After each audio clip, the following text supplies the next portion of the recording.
Hey friends, it's me, Katie, and this is Katy Needs a Podcast. You made it. We're here. I just want to take a second and let everybody know that on January 31st, 2025, Katy Needs a Life is going to be playing at Bell's Eccentric Cafe with Yellow House and Hollywood Makeout, and it's going to be a really good time, and it's kind of like my birthday party. I don't know. I think you should probably go. Tickets are on sale right now at bellsbeer.com. Week 2. I can't believe that this is already the second interview. Today I am with my good friends from Archaea. Would you two mind introducing yourselves to everybody? Sure, yeah. I'm Tyler Bassett. I am the guitar player and singer for Archaea. My name is Tommy, and I play drums and sometimes yell. Yes, correct. The way that you describe yourselves online is stoner rock and like doom metal. How did you all come together? How did you decide this is what you were going to do? And like, how did you come up with your band name? I think we heard through the grapevine that Tommy wanted to play some Doom, like Doom themed music in general, and I just happened to be going through a phase of being really into that. I was kind of finishing up with my other band. I was playing with Sinker at the time. I wanted to do something different and more slower, on the slower tilt. That's where Tyler came in, and we went from there. And we started somewhere around 2019.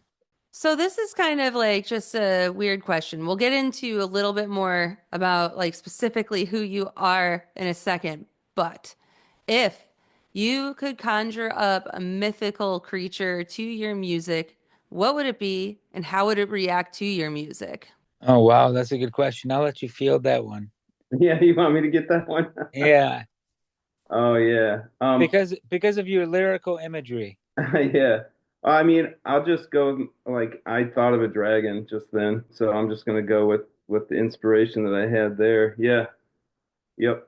I thought of a dragon, and there's like the way dragons are often depicted in their dark, dank caves. You know, they always move a little bit and you can barely notice what's happening. But you can tell something ominous is about to happen. And then at some point they open up their maw and like release a torrent of fire.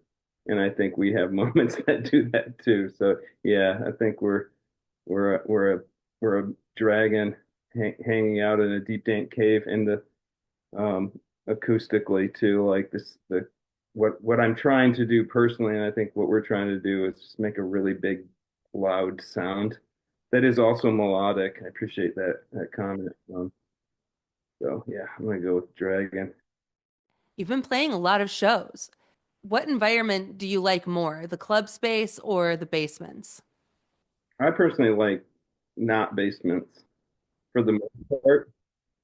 It's just because I'm getting slightly older and getting grumpier, I think, and it's just the tight spaces and the propensity for it's just a different scene that doesn't fit my current life, I guess.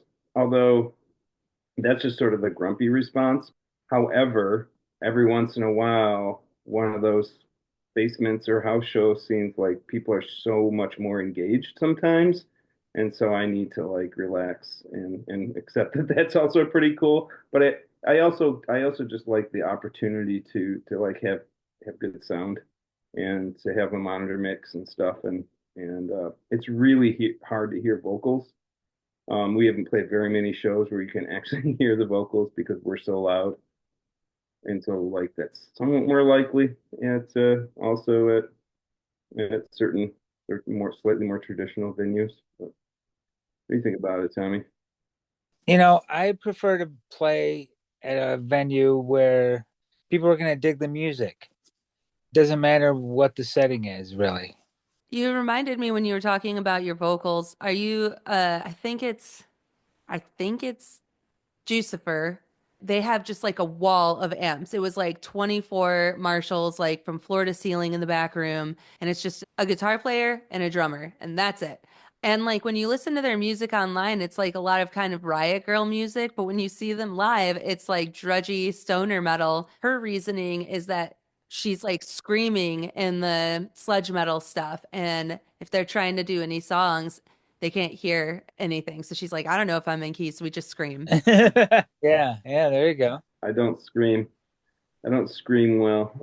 So what are your inspirations going into this for your individual instruments? When we started, I had just seen Sleep for the first time, so that's clearly like a guiding thing for me. But I don't know, I played lots of different kinds of music over the years, and this is the my kind of first foray into sort of metal or metal adjacent, depending on what we're doing. But yeah, at the time we started, I was like in the sleepo verse basically. I'm more into Bonham or even Stuart Copeland, but more heavy hitters that can be musical in the drumming department. If you could each choose a song that you think best represents your stylings in the band, which ones would you choose? I would go with one of our newer songs, Mile by Mile. There's a video of it on YouTube right now. It's an instrumental song. I kind of dig that one. And I dig a song we have called To the Beat of a Misfit, which has vocals as well and drumming at the same time. So it kind of keeps me on my feet.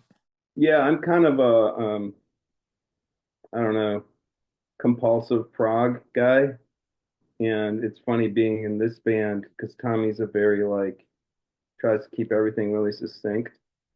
And so I'm always like trying to do like longer sections and like more parts and stuff. And Tommy's always just like, let's cut all this stuff out in the middle and stuff. Which I think is fantastic. Like I've been in a lot of bands and so I'm definitely into serving the the song or whatever. But yeah, I think so. Yeah, that mile by mile is it just kind of it moves through lots of different parts, but it does it in a real pretty seamless way. It just kind of seems like it just naturally evolves from one section to the other, but it really kind of covers a lot of ground. It has some bombastic moments and it has some really like melodic and harmonic moments that kind of make it really interesting to play. Makes it into somewhat of like an epic. It like goes lots of places. Yeah, over a very short amount of time. If I could circle back to like the formation of the band, there are other members of the band, right? There have been 4 bass players in Archaea so far. Well, we don't need to get into that, but I am very tempted to make a Spinal Tap reference. Sure, sure. Yeah. Please do. So is it presently just the two of you rocking out, or is there like a current bass player?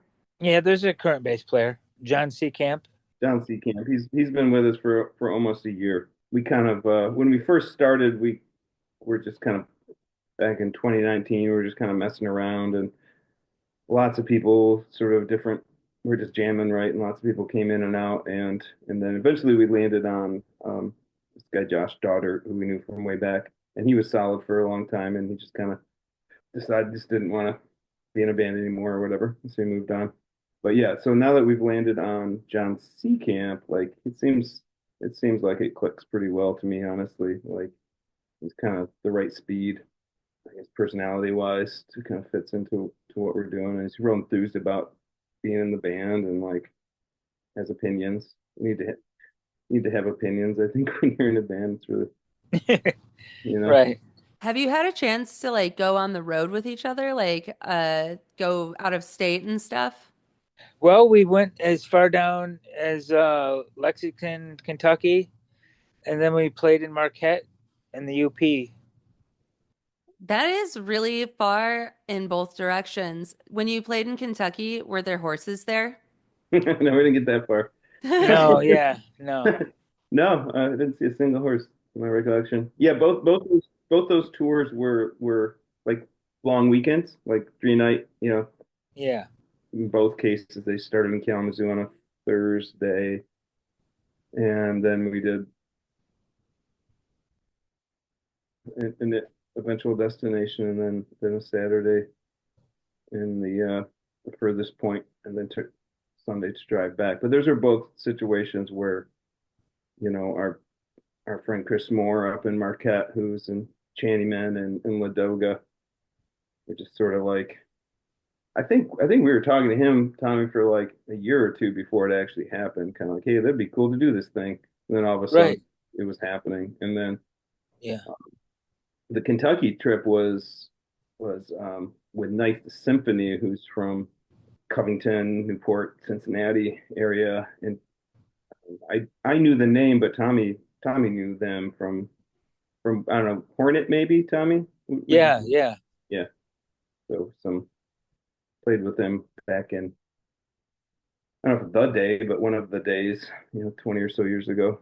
And it makes it fun. It's like, I don't know, I got a day job that takes up more than 40 hours a week usually, and it's it's what works to take a long weekend like that. It's a real cool, like just take a day off and then to do it to hang out with some cool people that are friends is really nice too. Yeah. To Yeah. deal with True. this. Hmm. You both have been in a lot of bands and you've toured a lot. So, like, what kind of secrets or fun little games can you play, or like snacks that you can bring on the road? What kind of stuff would you tell people to do when they're in the car with like the two or three best friends they've ever had, and you just need to pass like 8 hours really quick? What are those peanut butter jelly things? Uncrustables. Yeah, yeah, that's Tommy's Pack secret. plenty of Uncrustables. Yeah. Yeah, that's definitely the way to go. I mean, it's like it depends. What we've more recently, like we're just in some ways we're just getting to we don't hang out all the time, so it's really cool to like just pass music around. Honestly, just to we're Yeah. playing in the band together and have little short conversations. We're not sitting around listening to music together all the time, so like getting to know what people are into is I think it's fantastic because I've never toured enough to like run that have that run its course. I'm sure it does eventually. You're like, okay, I don't want to listen to Celine Dion anymore or whatever.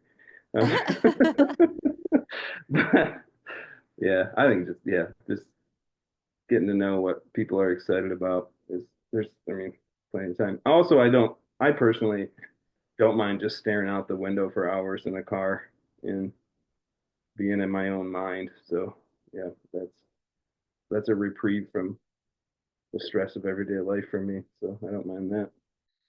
Yeah. Getting to know each other is solid. That was a very good point. Just having that time together and build camaraderie is key. Yeah. Okay. So, do you have any like rules in your band? I know that that sounds like a weird question, but it's like things out of the respect for each other that you don't do. Like if you have like a set that you're not super proud of, it's like we're not going to talk about that tonight. We'll talk about it when we get together the next time or something like that. Not exactly. Do we? I don't think so. Well, I mean, I think having rules is great. Having like not like setting expectations, like knowing like in any group or of any kind or any relationship that you're in, like and so I think one of the things is we try for consensus. We've never articulated this as such, but like True. I, I think we all just implicitly are just want to make sure that everybody's okay with everything. Oh, yeah.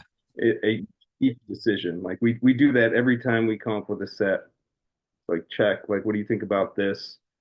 But yeah, also it's just like knowing what everybody's role is in the band.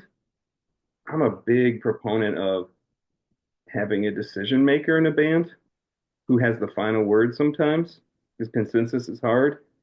And we don't really do that, but I feel like Tommy at some point I know I said to you it's just like okay you like I trust that he understands like what's right for this band. Like I can bring all kinds of stuff. If it doesn't like work for Tommy, sometimes I'll be like okay, well you know I'm hurt for like a second, but but I'll move on, you know. And because you mentioned his, you know, his drumming, like he's like the soul of it. He's like if he's motivated and driving, then it sounds like 1,000 times better. And so if he's not into it, then it doesn't work. That's personally my approach. I just keep bringing stuff, and if it doesn't work, it's fine. I'll do something else with it. So, Tommy, this whole thing kind of started because you were looking to start a Doom project. How did you get that call to action going? I was talking with various friends, and Tyler and I kind of hooked up that way from people knowing that we both, or I wanted to start something and that he might be available. Yep. Yeah, I heard from Adam Thomas, I think. So, had you two like hung out? Like, had you met before? Oh, yeah, we have hung out. We've known each other for a long time to various circles. We went to a tortoise show together. Well, separately, but together. Love Yeah. me some Tortoise. Yeah. That's a. It doesn't. I don't know if it influences this band, but it influences just about everything else I do. Yeah, Right. yeah. Yeah. Hard to fit Tortoise into what we're doing, but yeah, Yeah. yeah. We definitely we've had layers and layers and layers of mutual friends. Like Tommy went. When did you know Matt Wood from high school? Yeah. Right, and I played in the New Sprites with Matt Wood back in '07 to 2011 or something like that. And so, and yeah, I've known Tommy's next door neighbor. Um, it's been three different couples, but all really, you know, all in the same friend group. So I've been hanging out next door to Tommy's place for a long time. But yeah, And the world's a better place because you two finally came together and made music. Let me see something really quick. So, the definition of Archaea is it's like major to Earth's life. What made you choose this as your band name? it's pretty straightforward actually. Archaea is one of the in the modern conception of the tree of life, not the one we learned in school probably, unless we're, you know, young enough. But there are three main branches in the tree of life. There's archaea, bacteria, and then the multicellular organisms, eukaryotes. So it's one main fundamental building block of life on Earth.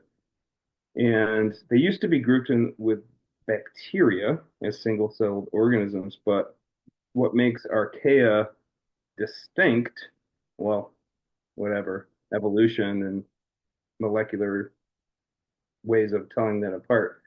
But they are the most metal organisms because whereas most organisms are metabolizing carbon, they metabolize literally heavy metals and such. So they get their energy from things that other organisms cannot metabolize. And so they hang out in the most like extreme places, like the Mariana Trench at the bottom of the Atlantic and like geysers and stuff that are just toxic to other organisms. And so they're just super metal. Yeah, that's brutal. Brutal as fuck. So, was there any debate or was it like, this is what I think we should be? And then everyone's like, yeah. Well, it was more like I brought it up because you know, whatever. Obviously, I pay attention to that stuff. And I pitched it, and we were like, yeah, we kind of like it. Then we started like doing our homework, and I don't know if you've ever been on the Encyclopedia Metallum website. It's literally it. It's in. We're on there somehow. Like it's very comprehensive. Like anything metal or metal related, it's indexed on there, and you can go on there if you have a band name idea and see if somebody else has come up with it. Of course, there's other Archaeas, multiple, mostly defunct, but a couple active. That made me think, well, maybe we shouldn't. But I think At the time, it was Josh and Tommy. They were both like, "Yep, we like it. That's the name of this band." That's my recollection. Does that sound right, Tommy? Yeah, that's about it. I mean, I was kind of bummed that there was some other ones, but I think they're mostly one's overseas, one's over here somewhere. But Yeah, there's one in like Sweden or one, of course, there's one in Scandinavia, and then one in like Australia, and then like a noise project in Minneapolis or something, right? If you're in your own genre and you're the best, then what does it matter if there are the others, right? true, right? So like you've got some stuff on YouTube, but like are you able to find more music on Bandcamp or on Spotify or like where can people find you guys so that they can come support you? Well, right now it's strictly on Bandcamp. Um, we plan on putting some music on Spotify, Apple Music in the new year. We just got out of the studio, so we're finishing that up. And right now it's archaeaearth.bandcamp.com. Perfect. So you just got out of the studio. What should people be getting excited for? We're looking to do a split with Ladoga, the What? band from the Upper Peninsula. Yeah. So we're looking to do a vinyl. We want to do 12-inch vinyl. That's going to be awesome. Do you have any idea when that might be coming out? Hoping May. So like, how did that get brewing? That kind of got brewed from the tour that we did with Ladoga. Probably, well, when we did it last year, we were talking about doing a split, and it kind of grew to 12-inch, where we could just basically share an EP and not really have too much risk involved. Are you guys going to be doing your own songs, covers, the other band's songs? Like, what's your approach to this one? You said it's just going to be like you're both getting EPs, but putting it together. Yeah, it's going to be original songs. That's so awesome. I'm looking forward to that. I'm going to stay on top of the news. And like, if people wanted to follow the band on like social media, do you guys have handles that you could share? Well, we have Archaea Kalamazoo on Instagram. We're on Facebook as well. Very inactive on Facebook. Aren't we all? So I guess like we're coming up towards the end of the interview. I will release you both soon so you can take a deep breath. It's almost done. I'm going to ask a couple more questions. Stoner slash doom metal has a lot of atmospheric weight. If you could score a specific moment in human history or fictional apocalyptic event with your music, what would it be and why? I'm really into fire adapted ecosystems. And so like a prescribed fire, not a wildfire probably, but who knows? But just like watching fire behavior is kind of would very well be scored by our music, I think. So just the way it kind of like consumes vegetation and like moves across the landscape really slowly, like usually most fire, if you watch it move across, especially like a grassland, it just kind of like it just gobbles up the fuel and like keeps moving and like feeds itself. Yeah, I think that would work well for us. I insert that into a place in history and make it slightly more apocalyptic. So in the 1870s in Michigan, after Michigan was clear cut, basically, there was like slash laying all over the place, and there was massive wildfires all across Wisconsin and Illinois and Michigan from all the slash laying on the ground. It just gobbled up like acres and acres and thousands of acres. So that would